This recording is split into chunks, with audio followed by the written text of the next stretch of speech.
I sometimes forget how far I come in my semen retention journey. And again, I've only been like over a month on this, right? It's been like a month and a half by now.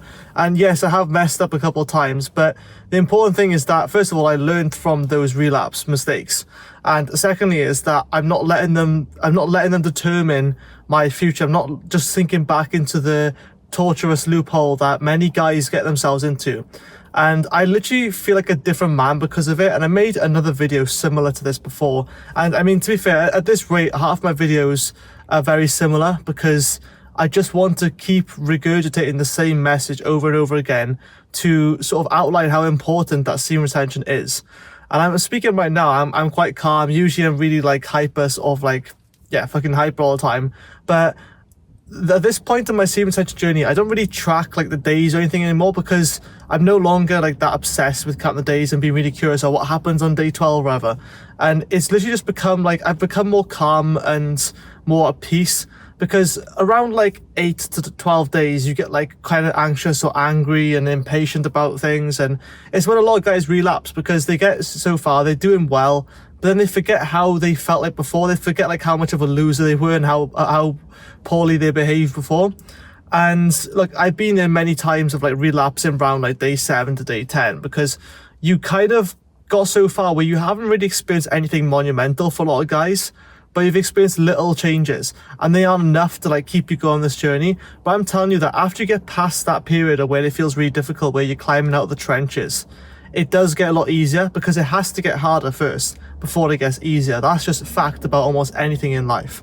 You're going to have to go through the trials, the tribulations, the challenges, the discomfort, the uncertainty, the pain even, you know, whether that's mental, physical, spiritual, or emotional, any kind of pain or discomfort in your life. You have to go through this first before you unlock the next level.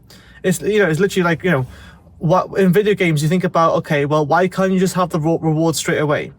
Well, what have you done to deserve the rewards? Everything you do in life that has some kind of reward is locked behind this either paywall or some kind of discomfort that you've been avoiding all of your life.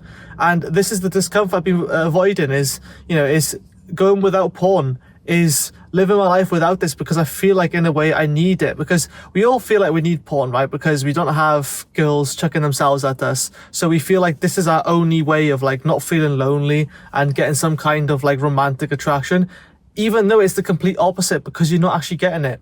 I'm telling you now that even though I'm not at a stage in my life where I'm getting, you know, lots of intimacy and everything, I tell you what, I feel like a complete different person in this journey now. Because before, I feel so anxious, I feel so insecure about myself. Whilst I still have moments, I no longer have that self-doubt talk constantly, like really like loud in my head, thinking like I'm not like good enough to like attract these kind of girls, and that, you know, I'm not worthy of these kinds of results, right? And yes, I do have imposter syndrome to a point, but like just even feeling less insecure and more calm, I haven't really meditated much at all, apart from when I go to bed. But like, that wouldn't have like a massive compounding effect straight away.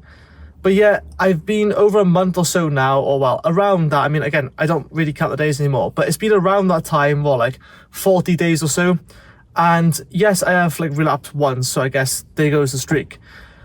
But the point still stands of that you tend to feel like a new person. You start feeling like, oh wow, you know what, this old version of me, right, I can't really relate to it anymore. I can't even remember what I used to be like. I can't even remember how bad I used to feel. And a comment on one of my recent videos said like, you know, I haven't relapsed in like 30 days. What does it feel like to relapse from here?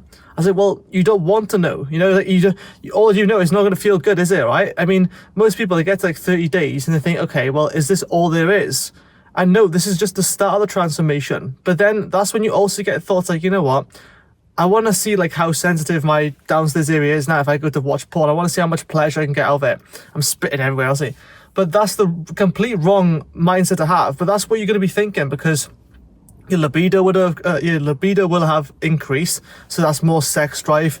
You know, you'll have like, things will start to become a lot easier. Harder tasks will become a lot easier. That's a massive sort of like plus that I've currently experiencing. And it's one of the first ones that you might experience.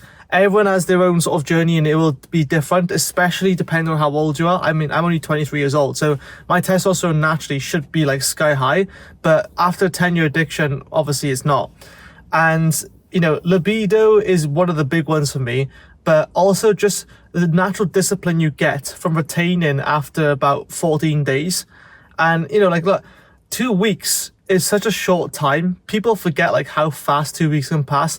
And after 2 weeks, when you feel just like 90-day difference of a person, you don't want to go back to your old self. Like, you might think that you're gonna miss all this stuff, all this pleasure from porn, but like everything else gets better in your life. And I know some people around the time say like, you know, they feel anxious or angry, but that's literally just the withdrawal symptoms. That's literally just you withdrawing away from, you know, an old habit that you had part of your routine, basically. Semen retention is literally like rewriting your whole character arc and turning you literally from like this wimpy character, like, and you know, it is the classics of like, oh, I used to be like beta male and now I become sigma male and alpha male and I attract all the girls and everything. And it's like, look, this transformation takes time, and yes, it is on you to take the action as well. You can't just expect semen retention to take care of itself. And if you're waiting for semen retention to do something for you, it's the complete wrong way of thinking about it. You have to go out there and fucking grab life by the fucking balls and do something with it. Because I was on a conversation with my friend yesterday, because we went out together, and you know, he's into like self-improvement as much as I am, but he doesn't really take much action. I'm just thinking like, dude, like, you're working a part-time job and you're not really happy, but also you don't feel like you're growing. And then what do you do outside of work? Oh, he doesn't really do much. He watches some videos by Jordan Peterson, Tony Robbins, and all the rest of those, you know, self-improvement gurus like David Goggins, whatnot. But he doesn't actually take much action. And then he wonders why his life sucks. And look, if you're watching this video, right, and you might be watching this video, mate, but I mean no sort of like disrespect at all. I'm just trying to help you. I'm trying to be brutally honest. And this is what I had to sort of come to realize, is that you can become a whole different person in a matter of 2 weeks. But what's stopping you there are your current beliefs. And it's really sad that like, because people believe these beliefs so firmly, it's like they don't even realize that there's a whole new possibility of opportunities and things to do out there. I mean, Christ, I'm not really that smart of a person. I did pretty good in school, like considering I was fucking traumatized my whole school life, you know, being bullied and whatever shit I didn't tell my parents about until I left. But like, you have all these strong beliefs that you've built up from a young age, and you never question them, and you think that that's literally who you are, and that is not who you are as a person, because someone, whether it's yourself or someone else, has implemented those beliefs, that way of thinking into your brain, and you just didn't question it, or at least you don't question it anymore. And it's really sad, because I was saying to my mate, like, look, you're limiting yourself so much. He was like, oh my god, I need to find my purpose, I don't know what to do. It's like, but you're not taking action. If you just, well, do things that you like, right? I know it's overly simple advice, but sometimes it's the simple advice that people just ignore because it's so simple and cheesy. But like, I was just asking him, what are the things you love doing? And okay, he's listing off some things. He likes swimming, he likes doing that, he likes doing this. I'm like, okay, well, do more of that then. And not just that, but also think about, is there something, are there some skills in your life that you've got pretty good at that you could teach to someone else? And again, this is all like character building. This semen retention journey is 100% character building. It's +1 to your power, it's +1 stamina, it's all these things. And over time, these things add up. And this is why I feel like a complete different person now, is because I didn't just sit there and wait for the benefits of semen retention to hit me in the face. I actually went out there, and whilst I was keeping myself busy, that's when semen retention, the benefits were taken into effect. That's why, right, I'm not just going to wait 60 days for things to happen, because that would be an absolute ball ache and it would make the time seem so slow. But you think about it, every year, right, it seems to pass really fast. But then you work on it like an 8-hour shift and it seems like sometimes it just takes forever to go by. How can two things be true at once? How can you have a shift, right, that goes by so slow, but yet the rest of your life goes by really, really fast? It's got to be one or the other, right? And I do feel both sometimes, but the main thing is that you understand that the time is going to pass anyway, and to think that you could just make one small change. So like, if you did nothing different apart from just getting semen retention, yes, your life will become much better. But if you combine that with other little things, or even one other big thing in your life, like starting a business or going to the gym, can you imagine how much more progress you're going to make? Like, honestly, like I said before, I can lift the most in the gym since, you know, being on semen retention, even though I don't really go to the gym that much right now because I'm in the middle of my basketball season. I'm playing and coaching. I've also just do my level 2 qualification to become a proper coach, and all the rest of this. I'm working a part-time job. It is so much I'm doing. This fucking YouTube channel as well. I mean, I do love it, but I don't know why I was talking as if I hated it. I love doing all this stuff, right? But I've combined so many different areas of my life, and sooner or later, in a couple months or even a couple years time, if we're thinking really long term, all these things are going to have a massive compounding effect, and there's going to be a massive result to show for it, or results, should I say, to show for all of them. It's like, I'm not living every single day of my life like just one day at a time. I'm always thinking in the future. I'm thinking, okay, well, what's future me gonna look like? What's me in 1 month's time gonna be like? You know, like if I continue doing these kinds of things, what's gonna happen by next year? Am I gonna see any results? Or am I just going to be the same person, just a tiny bit older? You know, just like +1 on my age. And that's the thing, most people go through life and they literally the same exact people. They don't change at all for the better. Well, they change for the worse, but not for the better, like. But they go through each year and they treat it exactly the same. And then they wonder why their life stays shit. And, you know, it takes a fucking light bulb, but it doesn't take a scientist to figure out like, oh shit, you know what? I'm doing the same shit year after year, and I'm expecting myself to grow as a person. I'm expecting myself to like make loads of money out of thin air. Like people who honestly believe or think they deserve to make loads of money online, but they've posted like 5 YouTube videos. Are you fucking kidding me? Like honestly, like I've even had people before saying like, oh, why is my channel not growing like to other YouTubers? And they literally, their content is empty. They have no content out. And these people are fucking so delusional to think that because they're so addicted on these instant gratifications, right? With porn, with video games, with Netflix and junk food and everything. They're so like addicted and used to instant gratification that they forget that success takes time, that character development takes a lot of time.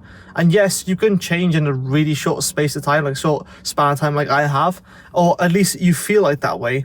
And look, I put like a slightly different aura out to the world now where, you know, people see me like, oh wow, Evan's, you know, they just sort of look at me like, oh, he's a bit too happy. Like what's happened with him? And you ever look, I mean, especially in the UK, you ever look, some people sometimes think, oh, you know what, they look a bit too happy. Like something's a bit creepy and you stay away from them. And it's almost kind of sad that we got to this point where if someone looks a bit too happy, you just get kind of like disgusted by it. At least in the UK, that's how it is. But that's generally how I feel right now. I feel like I am that guy who's just like a little bit happier than he should be. And sometimes it's almost like I have to sort of like downplay my happiness a bit because I just feel that much better and I don't want to make other people feel worse or whatever. And it's like, these are the things, the thoughts that go on in my mind. But it's almost like you purposely downplay life a bit when you're on this journey because you don't want to feel too good compared to the average person, because you know you want to sort of blend in with everyone else to a point, right? You don't want to stand out too much. But I've always been one that I've kind of wanted to stand out, not just for the ego and the fame and everything. I don't really care about that. I just wanted to be better than the average person. I know it's overly simplistic, but you think of the average guy, what do? They don't do fucking jack shit in their life. So be prepared for this. When you start retaining, once you get past 2 weeks, and again, you keep yourself busy, you be productive, and you grab life by the balls in the meantime, and you don't just wait for things to come to you. But once you get on this journey, you will experience some changes internally first. You will become a different person in the sense that you will feel like you've become a different person. Like, obviously, it's pretty much impossible to become a different person. But what I'm trying to say is that you will have people around you that will react differently because you have a different vibe that you're giving off. Instead of feeling shameful all the time when your head's down and you're avoiding eye contact with girls in the gym or whatever it may be, right? You know, you might have girls holding eye contact with you, and that might be a big enough win for you, a big enough step in the right direction like it was for me, so that you can feel like you're actually, you know, experiencing some of these rewards. Like at one point, I had girls literally like being like real close to me. And this is when I was like, this is a while ago when I was retaining before. But honestly, like girls in the gym just like sort of looking at me thinking like, oh, what's this guy got about him? Why am I just attracted to this guy? And it's funny because girls really can't even explain it either. They might think they can, or they'll say there's something different about you or whatever, but I'm not sure where it is. I'm being that kind of mysterious guy, like not without trying sort of thing, you know? There's so much longer to go. I have so many more stories to share with you eventually when they do happen. Loads of experiences I would love to share. And I'm going to share like the most of like intimate or like explicit ones in my school because I want to kind of, you know, I want to be careful what I put out there, right? But yeah, that's all I really got to say for this video. If you haven't already, join my free school. At some point, I'm going to be making it paid. So please make sure you join now so you can get all the benefits, plus lifetime free access forever. Have a good one. And as always, remember why you're doing this.